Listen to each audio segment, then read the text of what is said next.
Wing commander Abhinandan ಅವರನ್ನ ಭಾರತಕ್ಕೆ ಹಸ್ತಾಂತರ ಮಾಡಿರುವಂತಹ ಈ ಸಂದರ್ಭದಲ್ಲಿ ಯಾವ್ಯಾವ ರೀತಿಯಂತ ವಿಚಾರಣೆಗೆ ಸಹಜವಾಗಿ ಅವರು ಒಳಪಡಬೇಕಾಗುತ್ತೆ ಅನ್ನುವಂಥದ್ದನ್ನ ನಾವು ಮಾತನಾಡ್ತಾ ಇದ್ವಿ. ಹಾಗೆ ಇನ್ನೊಂದು ವಿಚಾರ, ಭಾರತ ಈ ರೀತಿಯಂತ ವಿಚಾರಣೆಗೆ ಒಳಪಡಿಸೋದು ಇದೇ ಮೊದಲೇನಲ್ಲ. ಈ ಹಿಂದೆನೂ ಕೂಡ ಪಾಕ್ನಲ್ಲಿ ಯುದ್ಧ ಖೈದಿಯಾಗಿದ್ದಂತ ಒಂದಷ್ಟು ಮಂದಿ ಅವರು ಭಾರತಕ್ಕೆ ಹಸ್ತಾಂತರ ಆದ ನಂತರದಲ್ಲಿ ಅವರನ್ನು ಕೂಡ ಇದೇ ರೀತಿಯಾದ ವಿಚಾರಣೆಗೆ ಹಾಜರುಪಡಿಸಲಾಗಿತ್ತು. ನಮ್ಮ ಕರ್ನಾಟಕದವರನ್ನು ಕೂಡ ಹೀಗೆ ವಿಚಾರಣೆಗೆ ಹಾಜರುಪಡಿಸಲಾಗಿತ್ತು. ಅದು ಕೆ.ಸಿ. ಕಾರ್ಯಪ್ಪ ಅವರು ಫೀಲ್ಡ್ ಮಾರ್ಷಲ್ ಕೆ.ಎಂ. ಕಾರ್ಯಪ್ಪ ಅವರ ಪುತ್ರ ಕೆ.ಸಿ. ಕಾರ್ಯಪ್ಪ ಅವರು ವಾಪಸ್ಸಾದಂತ ಬಳಿಕ ಭಾರತದಲ್ಲಿ ಅವರ ವಿಚಾರಣೆ ನಡೆದಿತ್ತು. ಅವರು ಕೂಡ ಸುಮಾರಷ್ಟು ದಿನಗಳ ಕಾಲ, ಇನ್ಫ್ಯಾಕ್ಟ್ ಒಂದು ತಿಂಗಳಿಗಿಂತಲೂ ಹೆಚ್ಚು ಕಾಲ ಅವರು ಪಾಕಿಸ್ತಾನದ ವಶದಲ್ಲಿರ್ತಾರೆ. ಹಲವು ಇಲಾಖೆಗಳಿಂದ ಕೆ.ಸಿ. ಕಾರ್ಯಪ್ಪ ಅವರ ತೀವ್ರ ವಿಚಾರಣೆ ನಡೆದಿತ್ತು. ವಿಚಾರಣೆ ಮಾಡಿದ ಬಳಿಕ ಮತ್ತೆ ಅವರನ್ನ ಹುದ್ದೆಯಲ್ಲಿ ಮುಂದುವರಿಕೆ ಮಾಡಲಾಗಿತ್ತು. ನಿವೃತ್ತಿಯ ಬಳಿಕ ಕೆ.ಸಿ. ಕಾರ್ಯಪ್ಪ ಸದ್ಯ ಕೊಡಗಿನಲ್ಲಿ ನೆಲೆಸಿದ್ದಾರೆ. ಇವರೊಬ್ಬರೇ ಅಲ್ಲ, 1999ರಲ್ಲಿ ಪೈಲಟ್ ನಚಿಕೇತ್ ಅವರು ಕೂಡ ಪಾಕ್ನಲ್ಲಿ ಬಂಧಿಯಾಗಿರ್ತಾರೆ. ಕಾರ್ಗಿಲ್ ಯುದ್ಧದ ಸಂದರ್ಭದಲ್ಲಿ ವಾಯುಸೇನೆಯಲ್ಲಿ ಪೈಲಟ್ ಆಗಿರ್ತಾರೆ ನಚಿಕೇತ್ ಅವರು. ಬಳಿಕ ಭಾರತಕ್ಕೆ ಅವರು ವಾಪಸ್ಸಾಗಿದ್ರು. ಪೈಲಟ್ ನಚಿಕೇತ್ ಅವರು ಸುಮಾರು 8 ದಿನಗಳ ತನಕ ಪೈಲಟ್ ನಚಿಕೇತ್ರನ್ನು ಕೂಡ ತನಿಖೆಗೆ ಒಳಪಡಿಸಲಾಗಿತ್ತು. ಯಾವುದೇ ರಹಸ್ಯ ಮಾಹಿತಿಯನ್ನು ಬಿಟ್ಟುಕೊಟ್ಟಿಲ್ಲ ಅಂತ ಖಚಿತ ಆಗಿತ್ತು. ಖಚಿತ ಆದ ಬಳಿಕ ತಮ್ಮ ಸೇವೆಯಲ್ಲಿ ಅವರು ಮುಂದುವರೆದಿದ್ರು. ಬಳಿಕ ನಿವೃತ್ತಿಯನ್ನ ಪಡೆದು ಸದ್ಯ ಕಮರ್ಷಿಯಲ್ ಪೈಲಟ್ ಆಗಿ ಸೇವೆಯನ್ನ ಸಲ್ಲಿಸ್ತಾ ಇದ್ದಾರೆ. ಇವರಿಬ್ಬರ ವಿಚಾರಣೆನೂ ಕೂಡ ಹಿಂದೆ ನಡೆದಿತ್ತು.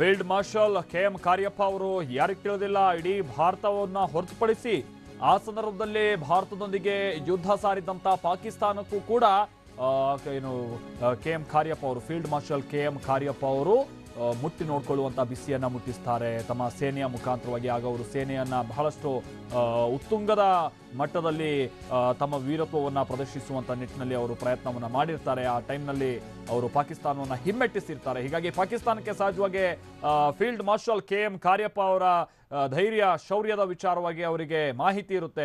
ಅವರ ಪುತ್ರ ನಂತರದಲ್ಲಿ ಪಾಕಿಸ್ತಾನಕ್ಕೆ ಸಂಬಂಧಪಟ್ಟಂತೆ ಯುದ್ಧ ಖೈದಿಯಾಗಿ ವರ್ಷದಲ್ಲಿದ್ದಂಥ ಸಂದರ್ಭದಲ್ಲೂ ಕೂಡ ಅವ್ರನ್ನ ಬಹಳ ಗೌರವಯುತವಾಗಿ ನಡೆಸ್ಕೊಂಡು ಆ ನಂತರದಲ್ಲಿ ವಾಪಸ್ ಕಳಿಸ್ಕೊಟ್ಟಿರುತ್ತೆ. ಸುಮಾರು 28 ದಿನಗಳಿಗಿಂತಲೂ ಹೆಚ್ಚು ಕಾಲ ಬಹುಶಃ ಅವತ್ತು ಕೂಡ ಇದೇ ರೀತಿಯಾದಂಥ ಒಂದಷ್ಟು ಪ್ರೊಸೀಜರ್ಸ್ಗಳನ್ನು ಭಾರತ ಫಾಲೋ ಮಾಡಿತ್ತು ಅನ್ನುವಂಥದ್ದು ನಾವು ನೆನಪಿಸ್ಕೊಳ್ಬಹುದಾಗಿದೆ. ಚಂದ್ರಮೋಹನ್ ನಮ್ಮ ಪ್ರತಿನಿಧಿ ಇದಕ್ಕೆ ಸಂಬಂಧಪಟ್ಟಂತೆ ಮತ್ತಷ್ಟು ಡೀಟೇಲ್ಸ್ ಅನ್ನು ಕೊಡ್ತಾರೆ. ಚಂದ್ರಮೋಹನ್, ಬಹುಶಃ ಇಲ್ಲಿ ಕೆ.ಸಿ. ಕಾರ್ಯಪ್ಪ ಅವರ ವಿಚಾರವಾಗಿ ನಾವು ಗಮನಿಸೋದಾದ್ರೆ ಅವರು ಸುಮಾರು 25 ದಿನಗಳಿಗಿಂತ ಹೆಚ್ಚಿನ ಕಾಲ ಬಹುಶಃ ಪಾಕ್ನ ವಶದಲ್ಲಿರ್ತಾರೆ. ಆಮೇಲೆ ಪೈಲಟ್ ನಚಿಕೇತ್ ಅವರ ವಿಚಾರವಾಗಿ ನೋಡಿದ್ರೆ ಸುಮಾರು 8 ದಿನಗಳಷ್ಟು ಅವರು ಪಾಕ್ನ ವಶದಲ್ಲಿರ್ತಾರೆ. ಬಟ್ ಇಲ್ಲಿ ಅಭಿನಂದನ್ ಅವರ ವಿಚಾರಕ್ಕೆ ಸಂಬಂಧಪಟ್ಟಂತೆ ಕೇವಲ 2 ದಿನಗಳಷ್ಟು ಮಾತ್ರ ಅವರು ಪಾಕ್ನಲ್ಲಿ ವಶದಲ್ಲಿದ್ದು, ಅಥವಾ 48 ಗಂಟೆಗಳಿಗಿಂತಲೂ ಹೆಚ್ಚಿನ ಕಾಲ ಅಂತ ನಾವಿಲ್ಲಿ ಒಂದು ಹೇಳ್ಬೋದು. ಬಟ್ ಈ 2 ದಿನಗಳಲ್ಲಿ ಬಹಳ ದೊಡ್ಡ ಮಟ್ಟದಲ್ಲಿ ಅವರ ವಿಚಾರಣೆ ಪಾಕಿಸ್ತಾನದಲ್ಲಿ ನಡೆದು ದೊಡ್ಡ ಮಾಹಿತಿಗಳನ್ನ ಪಡೆದುಕೊಳ್ಳುವಂತ ನಿಟ್ಟಿನಲ್ಲಿ ಏನಾದ್ರು ಪ್ರಯತ್ನ ಆಗಿದೆ ಅಂತ ಬಹುಶಃ ಒಂದು ಹಂತದ ಮಟ್ಟಿಗೆ ಭಾವಿಸೋದಕ್ಕಂತೂ ಸಾಧ್ಯ ಆಗೋದಿಲ್ಲ. ಈ ಕಾರಣಕ್ಕಾಗಿ ಇವರಿಬ್ಬರಲ್ಲಿ ಏನು ಪ್ರೊಸೀಜರ್ಸ್ಗಳನ್ನ ಫಾಲೋ ಮಾಡಿತ್ತಲ್ಲ, ಅದೇ ಹಂತದ ಪ್ರೊಸೀಜರ್ಸ್ ಅಂತೂ ಫಾಲೋ ಮಾಡೋದ್ರಲ್ಲಿ ಯಾವುದೇ ಕಾಂಪ್ರಮೈಸ್ ಅಂತೂ ಇರೋದಿಲ್ಲ ಅಂತ ಕಾಣಿಸುತ್ತೆ. 2 ದಿನ ಅಲ್ವಾ ಅಂತೇನು ನಾವಿಲ್ಲಿ ನೆಗ್ಲೆಕ್ಟ್ ಮಾಡೋದಕ್ಕೆ ಕೂಡ ಆಗೋದಿಲ್ಲ ಅಂತ ಕಾಣಿಸುತ್ತೆ, ಅಥವಾ ಸೇನೆ ಅಥವಾ ಚಂದ್ರಮೋಹನ್. ಹೌದು ಮಲ್ತೇಶ್, ಈಗ ವಿಂಗ್ ಕಮಾಂಡರ್ ಅಭಿನಂದನ್ ಸುಮಾರು 60 ಗಂಟೆಗಳ ಕಾಲ ಪಾಕಿಸ್ತಾನದ ವಶದಲ್ಲಿದ್ದರು ಮತ್ತು ಅವರಿಗೆ ಪ್ರಾರಂಭದಲ್ಲಿ ಹಲ್ಲೆಯನ್ನು ನಡೆಸಿದಂಥದ್ದು ಕೂಡ ವಿಡಿಯೋದಲ್ಲಿ ರೆಕಾರ್ಡ್ ಆಗಿ ಸ್ಪಷ್ಟವಾಗಿ ಗೊತ್ತಾಗಿದೆ. ಅದಾದ ಬಳಿಕ ಅವರ ಕಣ್ಣನ್ನು ಕಟ್ಟಿದ್ರು, ಕೈಯನ್ನು ಕಟ್ಟಿದ್ರು. ಹಾಗಾಗಿ ಅವರು ಪಾಕಿಸ್ತಾನದ ವಶದಲ್ಲಿದ್ದಂಥ ಸಂದರ್ಭದಲ್ಲಿ ಎಲ್ಲ ರೀತಿಯಾದಂಥ ಹಿಂಸೆಯನ್ನು ನೀಡಿರ್ತಕ್ಕಂಥ ಸಾಧ್ಯತೆಗಳು ಕೂಡ ಇವೆ. ಆ ಹಿಂಸೆಯನ್ನು ಕೊಟ್ಟಿರೋದನ್ನು ತಳ್ಳಿ ಹಾಕಲಿಕ್ಕೆ ಖಂಡಿತ ಸಾಧ್ಯ ಇಲ್ಲ. ಜೊತೆಗೆ ವಿಂಗ್ ಕಮಾಂಡರ್ ಅಭಿನಂದನ್ಗೆ ಒತ್ತಡವನ್ನು ಏರದೆ ಬಲವಂತ ಮಾಡದೇ ಈ ಎಲ್ಲ ವಿಡಿಯೋ ಹೇಳಿಕೆಗಳನ್ನು ಕೂಡ ಪಡ್ಕೊಳ್ಳಿಕ್ಕೆ ಸಾಧ್ಯ ಇಲ್ಲ. ಯಾವುದೇ ಒಬ್ಬ ಭಾರತದ ವೀರಯೋಧ ಪಾಕಿಸ್ತಾನದ ಪರವಾಗಿ ಖಂಡಿತ ಮಾತಾಡಲಿಕ್ಕೆ ಸಾಧ್ಯ ಇಲ್ಲ. ಅವರಿಗೆ ಎದುರಿಸಿ ಬೆದರಿಸಿನೇ, ಒತ್ತಡ ಏರೇನೆ ಈ ಪಾಕಿಸ್ತಾನದ ಸೇನೆಯ ಪರವಾಗಿ ಮಾತಾಡುವಂತೆ ಒಂದು ಪ್ರಚೋದನೆಯನ್ನು ಕೂಡ ಪಾಕಿಸ್ತಾನ ಮಾಡಿದೆ ಮತ್ತು ಒತ್ತಡವನ್ನು ಏರಿದೆ. ಇದರಿಂದಾಗಿಯೇ ವಿಂಗ್ ಕಮಾಂಡರ್ ಅಭಿನಂದನ್ ಪಾಕಿಸ್ತಾನದ ಸೇನೆ ಉತ್ತಮವಾಗಿ ನನ್ನನ್ನು ನಡೆಸ್ಕೊಳ್ತು, ಇದೇ ರೀತಿಯಾದಂಥ ವರ್ತನೆಯನ್ನು ನಾನು ಭಾರತೀಯ ಸೇನೆಯಿಂದಲೂ ಕೂಡ ನಿರೀಕ್ಷೆ ಮಾಡ್ತೀನಿ ಅನ್ನೋ ಒಂದು ಹೇಳಿಕೆಯನ್ನು ಮೊದಲ ದಿನ ಕೊಟ್ಟಿದ್ರು. ಆ ಒಂದು ವಿಡಿಯೋವನ್ನು ಕೂಡ ಪಾಕಿಸ್ತಾನ ಬಿಡುಗಡೆ ಮಾಡಿತ್ತು. ಆ ಮೂಲಕವಾಗಿ ಪಾಕಿಸ್ತಾನ ಏನೋ ದೊಡ್ಡ ಒಳ್ಳೆಯ ದೇಶ, ಸಾಚಾವಾದಂತಹ ವರ್ತನೆಯನ್ನು ತೋರಿದೆ ಅನ್ನತಕ್ಕಂಥದ್ದನ್ನು ಜಗತ್ತಿನ ಎದುರುಗಡೆ ತೋರಿಸ್ಕೊಳ್ತಕ್ಕಂತಹ ಕುತಂತ್ರ ಮಧ್ಯಂತರದ ಬುದ್ಧಿಯನ್ನು ಪಾಕಿಸ್ತಾನ ತೋರಿತು. ಆದರೆ ಅದನ್ನೇ ಸತ್ಯ ಅಂತ ನಂಬ್ಕೊಳ್ಳಿಕ್ಕೆ ಸಾಧ್ಯ ಇಲ್ಲ. ವಿಂಗ್ ಕಮಾಂಡರ್ ಅಭಿನಂದನ್ಗೆ ಖಂಡಿತವಾಗ್ಲೂ ಕೂಡ ಅವರು ಹಿಂಸೆಯನ್ನು ನೀಡಿರ್ತಕ್ಕಂಥ ಸಾಧ್ಯತೆ ಇದೆ, ಬೆದರಿಕೆಯನ್ನು ಹಾಕಿರ್ಬೋದು, ದೌರ್ಜನ್ಯವನ್ನು ನಡೆಸಿರ್ಬೋದು. ಹಾಗಾಗಿ ಅವ್ರಿಗೆ ಒತ್ತಡವನ್ನು ಏರಿ ಏನಾದರೂ ರಹಸ್ಯ ಮಾಹಿತಿಯನ್ನು ಪಡ್ಕೊಂಡಿರ್ಬೋದು ಅನ್ನತಕ್ಕಂತಹ ಶಂಕೆ ಭಾರತೀಯ ವಾಯುಪಡೆಯ ಅಧಿಕಾರಿಗಳಿಗೆ ಇದ್ದೇ ಇರುತ್ತೆ. ಆದರೆ ಇದೆಲ್ಲವನ್ನೂ ಕೂಡ ವಿಚಾರಣೆ ನಡೆಸಿ, ತನಿಖೆಯನ್ನು ನಡೆಸಿ ಅಂತಿಮವಾಗಿ ಸುಳ್ಳು ಯಾವುದು, ಸತ್ಯ ಯಾವುದು, ಯಾವುದೇ ರಹಸ್ಯ ಮಾಹಿತಿನ ಬಿಟ್ಕೊಟ್ಟಿದ್ದಾರಾ ಇಲ್ವಾ ಅನ್ನೋದನ್ನ ಖಚಿತಪಡಿಸ್ಕೊಳ್ಬೇಕಾಗುತ್ತೆ. ಈ ಕಾರಣಕ್ಕಾಗಿಯೇ ಈಗ ವಿಂಗ್ ಕಮಾಂಡರ್ ಅಭಿನಂದನ್ ಅವರ ತೀವ್ರವಾಗಿ ವಿಚಾರಣೆಗೆ ಒಳಪಡಿಸುತ್ತೆ. ಮುಖ್ಯವಾಗಿ ಭಾರತದಿಂದ ಯಾವುದೇ ಒಬ್ಬ ವೀರ ಯೋಧ ಈ ರೀತಿ ಪಾಕಿಸ್ತಾನದಂತಹ ಶತ್ರು ರಾಷ್ಟ್ರಕ್ಕೆ ಹೋಗಿ ಬಂದರೆ ಅವ್ರನ್ನ ವಿಚಾರಣೆಗೆ ಒಳಪಡಿಸ್ತಕ್ಕಂಥದ್ದು ಇದೇ ಮೊದಲೇನಲ್ಲ. ಈ ಹಿಂದೆ KM ಕಾರ್ಯಪ್ಪನವರ ಫೀಲ್ಡ್ ಮಾರ್ಷಲ್ KM ಕಾರ್ಯಪ್ಪನವರ ಪುತ್ರ KC ಕಾರ್ಯಪ್ಪ ಕೂಡ ಯುದ್ಧದ ಸಂದರ್ಭದಲ್ಲೇ ಪಾಕಿಸ್ತಾನದಿಂದ ಸೆರೆಯಾಗಿದ್ದರು. ಅವರು ಪಾಕಿಸ್ತಾನದ ಜೈಲಿನಲ್ಲಿದ್ದು ಅಂತಿಮವಾಗಿ ಬಿಡುಗಡೆಯಾಗಿ ಭಾರತಕ್ಕೆ ಬಂದರು. ಆವಾಗಲೂ ಕೂಡ KC ಕಾರ್ಯಪ್ಪನವರು ಕೂಡ ಇದೇ ರೀತಿಯಾಗಿ ಸೇನೆ ಮತ್ತು IB ವಿಚಾರಣೆಯನ್ನು ಒಳಪಡಿಸಿ ಅವರಿಂದ ಭಾರತದ ಯಾವುದೇ ರಹಸ್ಯ ಮಾಹಿತಿ ಪಾಕಿಸ್ತಾನ ಪಡ್ಕೊಂಡಿಲ್ಲ, ಇವರು ಕೂಡ ಯಾವುದೇ ರಹಸ್ಯ ಮಾಹಿತಿನ ಪಾಕಿಸ್ತಾನಕ್ಕೆ ಕೊಟ್ಟಿಲ್ಲ ಅನ್ನೋದನ್ನ ಖಚಿತಪಡಿಸಿಕೊಂಡಿದ್ರು. ಅದಾದ ಬಳಿಕ ಅವ್ರನ್ನ ಸೇನೆಯಲ್ಲೇ ಅವರ ಕರ್ತವ್ಯವನ್ನು ಕೂಡ ಮುಂದುವರಿಸಲಿಕ್ಕೆ ಅವಕಾಶ ಕೊಟ್ಟಿದ್ರು. ಅದಾದ ಬಳಿಕ 1999ರ ಕಾರ್ಗಿಲ್ ಯುದ್ಧದ ವೇಳೆಯಲ್ಲೂ ಕೂಡ ಪೈಲಟ್ ನಚಿಕೇತ್ ಕೂಡ ಪಾಕಿಸ್ತಾನದ ವಿರುದ್ಧ ಕಾರ್ಯಾಚರಣೆ ನಡೆಸುವಂತಹ ಸಂದರ್ಭದಲ್ಲೇ ಆಕಸ್ಮಿಕವಾಗಿ ಪಾಕಿಸ್ತಾನದ ಭೂಪ್ರದೇಶಕ್ಕೆ ಪ್ಯಾರಾಚೂಟಿನಿಂದ ಇಳಿದಿದ್ರು. ಆಗಲೂ ಕೂಡ ಸುಮಾರು 8 ದಿನಗಳ ಕಾಲ ನಚಿಕೇತ್ ಪಾಕಿಸ್ತಾನದ ವಶದಲ್ಲಿದ್ದರು. ಬಿಡುಗಡೆಯಾಗಿ ಬಂದ ಬಳಿಕವೂ ಕೂಡ ನಚಿಕೇತ್ ಅವರನ್ನು ಕೂಡ ಇದೇ ರೀತಿಯಾಗಿ ತೀವ್ರವಾಗಿ ವಿಚಾರಣೆಗೆ ಒಳಪಡಿಸಲಾಗಿತ್ತು. ಅದೃಷ್ಟವಶಾತ್ ನಚಿಕೇತ್ ಕೂಡ ಯಾವುದೇ ವಾಯುಪಡೆಯ ರಹಸ್ಯ ಮಾಹಿತಿಯನ್ನು ಪಾಕಿಸ್ತಾನಕ್ಕೆ ನೀಡಿರಲಿಲ್ಲ. ಈ ರೀತಿಯಾಗಿ KC ಕಾರ್ಯಪ್ಪ ಮತ್ತು ನಚಿಕೇತ್ ಇಬ್ಬರನ್ನು ಕೂಡ ವಿಚಾರಣೆಗೆ ಒಳಪಡಿಸಿ ಇವರಿಬ್ಬರು ಕೂಡ ಭಾರತದ ಯಾವುದೇ ರಹಸ್ಯ ಮಾಹಿತಿಯನ್ನು ಪಾಕಿಸ್ತಾನಕ್ಕೆ ನೀಡಿಲ್ಲ ಅನ್ನೋದನ್ನು ಖಚಿತಪಡಿಸಿಕೊಂಡ ಬಳಿಕವೇ ಅವರವರ ಹುದ್ದೆಗಳಲ್ಲೇ ಮುಂದುವರಿಸಲಾಗಿತ್ತು.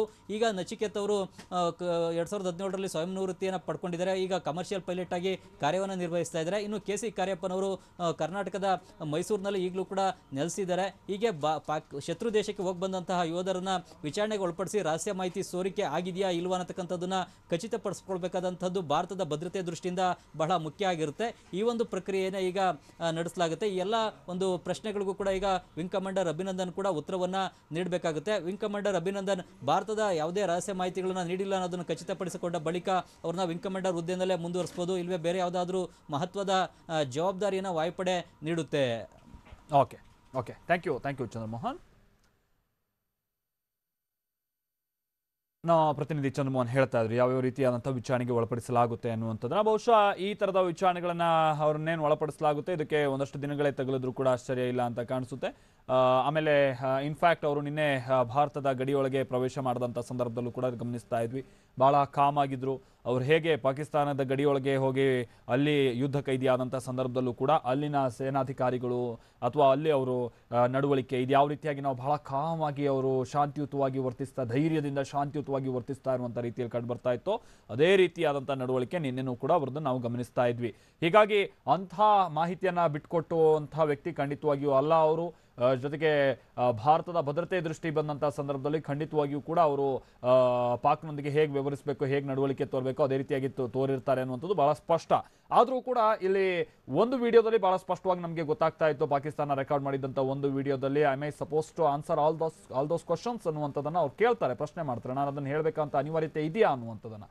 ಬಟ್ ಆ ನಂತರದಲ್ಲಿ ಮತ್ತಷ್ಟು ವಿಚಾರಣೆ ಸಹಜವಾಗಿ ನಡೆದಿರುತ್ತೆ. ಆ ಸಂದರ್ಭದಲ್ಲಿ ಏನಾದರೂ ಒಂದಷ್ಟು ವಿಚಾರಗಳನ್ನು ಬಾಯಿ ಬಿಟ್ಟಿರಬಹುದು ಅನ್ನುವಂಥ ರೀತಿಯಾಗಿ ಸಹಜವಾಗಿ ಇಲ್ಲಿ ಸೇನೆ ಜೊತೆಗೆ ಅಥವಾ ಬೇರೆ ಬೇರೆ ಭಾರತಕ್ಕೆ ಸಂಬಂಧಪಟ್ಟಂಥ ಸಂಸ್ಥೆಗಳು ವಿಚಾರಣೆಯನ್ನು ನಡೆಸುತ್ತವೆ. ಅದು ವಾಯುಪಡೆಯ ಗುಪ್ತದಳಕ್ಕೆ ಸಂಬಂಧಪಟ್ಟಂತೆಯೂ ಕೂಡ ಅವರು ಕೂಡ ವಿಚಾರಣೆಗೆ ಒಳಪಡಿಸ್ತಾರೆ. ಅಂಥ ವಿಚಾರಣೆಯನ್ನು ಅನಿವಾರ್ಯವಾಗಿ ಇವರು ಹಾಜರಾಗಲೇಬೇಕಾಗುತ್ತೆ. ಆ ಟೈಮ್ನಲ್ಲಿ ಏನೇನಾಗಿದೆ ಏನು ಅಂತ, ಜೊತೆಗೆ ಇವರಿಂದ ಏನಾದರೂ ಮಾಹಿತಿಯನ್ನು ಪಡೆದುಕೊಳ್ಳೋಕೆ ಸಾಧ್ಯ ಇದೆಯಾ, ಇದು ಅತಿ ಮುಖ್ಯ. ಅದು ಪಾಕ್ನ ಸೇನೆಗೆ ಸಂಬಂಧಪಟ್ಟಂತೆ ಇವರಿಗೇನಾದರೂ ತಿಳಿದು ಬಂದಂಥ ಮಾಹಿತಿ ಅದನ್ನು ಪಡೆದುಕೊಳ್ಳೋಕೆ ಏನಾದರೂ ಸಾಧ್ಯ ಇದೆಯಾ, ಆ ಆಯಾಮದಲ್ಲೂ ಕೂಡ ಖಂಡಿತವಾಗಿಯೂ ವಿಚಾರಣೆ ಆಗಬೇಕಾಗುತ್ತೆ. ಅದನ್ನು ತಿಳಿದುಕೊಳ್ಳುವಂಥ ನಿಟ್ಟಿನಲ್ಲಿ ಇನ್ಫ್ಯಾಕ್ಟ್ ಅದು ಭಾರತಕ್ಕೆ ಸ್ವಲ್ಪ ಪ್ಲಸ್ ಆದರೂ ಕೂಡ ಪರಿಣಮಿಸಬಹುದು. ಅಂತ ಏನಾದರೂ ಮಹತ್ವದ ಮಾಹಿತಿ ಇವರಿಂದ ಲಭ್ಯ ಆದರೆ ಆ ವಿಚಾರವಾಗಿಯೂ ಕೂಡ ವಿಚಾರಣೆ ನಡೆಯುತ್ತೆ. ಆ ನಂತರದಲ್ಲಿ ಇವನಿಗೇನು ವಿಂಗ್ ಕಮಾಂಡರ್ ಆಗಿ ಸೇವೆಯನ್ನು ಸಲ್ಲಿಸ್ತಾ ಇದ್ರು ಅದೇ ಗ್ರೇಡ್ನಲ್ಲಿ ಇವನ್ನ ಮುಂದುವರಿಸಬೇಕಾ ಅಥವಾ ವಿಶೇಷವಾದಂಥ ಪದೋನ್ನತಿಯನ್ನು ಏನಾದರೂ ಕೊಡಬೇಕಾಗುತ್ತಾ ಅಥವಾ ಒಂದು ತಿಂಗಳ ಮೇಲೆ ಏನಾದ್ರು ರಜೆಯಲ್ಲಿ ಮೂಲದ ಮಾಹಿತಿ ಪ್ರಕಾರವಾಗಿ 1 ತಿಂಗಳ ರಜೆಯನ್ನು ಅವರಿಗೆ ನೀಡಲಾಗುತ್ತೆ, ವಿಶ್ರಾಂತಿಯನ್ನು ಪಡೆಯುವಂಥ ಈ ಥರದ್ದೆಲ್ಲ ಒಂದಷ್ಟು ಮಾತುಗಳಿದೆ. ಆ ಕುರಿತಾಗಿ ಡಿಸಿಷನ್ ಅನ್ನು ತೆಗೆದುಕೊಳ್ಳಲಾಗುತ್ತೆ.